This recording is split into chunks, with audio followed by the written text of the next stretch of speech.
Hi guys, it's Dan from FatRank here. Just with a quick video today, basically going through our blog post here, which is traffic delivery networks via social media.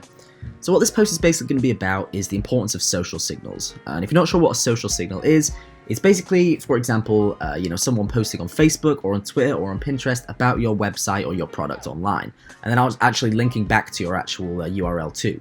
So say, for example, you have a homepage URL that's about the best trainers in the UK, and someone on Facebook, really likes your website and they thinks that you have the best trainers available. They might post your website on Facebook, say, check out where I got these trainers from. The link goes over, and then that actual post there, which links back to you, is one social signal back to yourself. Now, with social signals, you don't really have to rely on people doing it. For you naturally. There are actually ways around this where you can automate this process, or you can set up your own profiles and actually post out regularly as a promotion. Social signal doesn't have to be someone else, for example, like a customer posting about your product. It's literally any post on any social media account with a link back to your website is a social signal, essentially.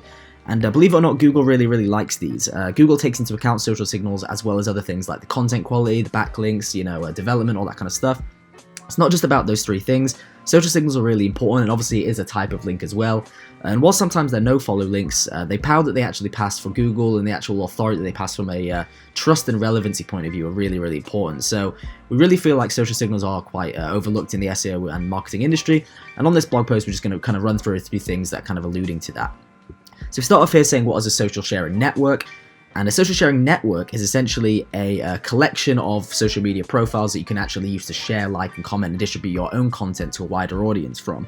So basically it can be controlled by yourself, and you can have loads of different profiles set up for your brand. For example, say your brand was Best Trainers UK. You could have Best Trainers UK Twitter.com, you could have Best Trainers UK Tumblr.com, Best Trainers UK Pinterest.com, all these profiles set up, and you can actually promote your own product through your own channels. So you're not really relying, or having to rely, on natural word of mouth. That might happen anyway. The more you sell products, the more you engage. People might talk about your brand online, depending on your niche and your industry. But sometimes that can be quite hard, depending on your industry. Sometimes you might be in a construction industry and people aren't really discussing your brand too much online. It's more kind of people coming to you on emails, all that kind of stuff. You don't have much of an online presence there. So in that situation, you have to kind of, take matters into your own hands and create a social sharing network, which, as I said, is a collection of social media profiles branded around your actual brand.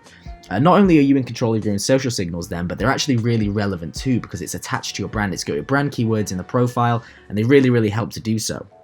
Now, you might be a bit worried about the fact that obviously those profiles will take a lot of time to keep posting out onto and signing back in and out of, and it does become a quite time-consuming process.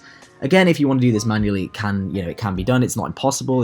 People do it, especially for companies that maybe have just one business or one product and they only want to post occasionally. That's absolutely fine. But to get the best out of these, automation is really the key.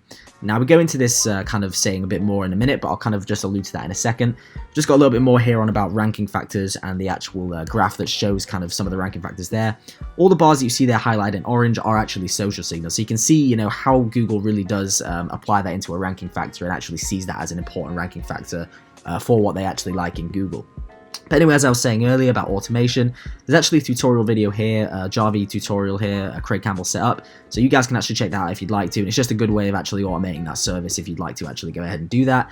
There are other ways, but this is one of the ways that we really like that we got a little tutorial on here, and then obviously just kind of a transcript there if you'd like to read through instead of actually checking out the video. That's available for you too.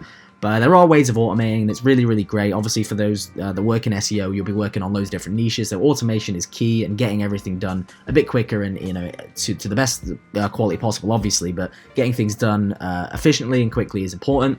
So automation is really good for these social network setups that you can do, these social fortresses, if you will. And obviously, you do have things like IFTTT, which is if this then that, which I really recommend checking out. Just ifttt.com. What that does, you can actually set up recipes for yourself. So you can set up, say, for example, as soon as I tweet something, I can make it go straight to my Tumblr automatically without even having to sign into it. So basically, you have to do one thing manually sometimes. Obviously, maybe that might be the tweet, and then that can distribute out to all of your social medias seamlessly, and obviously you get the social links as well. So that can be something to look into. Obviously, a lot of people do custom profiles with that as well, but that can be something there. And then obviously, if you don't want to carry out this yourself, which is completely understandable, if you'd like to outsource it, there's actually places that you can outsource just social signals by themselves here. There's actually a company here, well, it goes through to our blog page, but there's a company there on that blog page that actually has that available for you, so you can actually buy your own social signals there, which is Very handy. I think the website is Signalboy, so I think it's signalboy.com. I'll just double check that now. Yeah, signalboy.com is a great place to buy some social signals, so that was the example. I just wanted to make sure the URL was correct. But if you're, like I said, if you don't want to do that yourself, signalboy.com is a great way to go about that.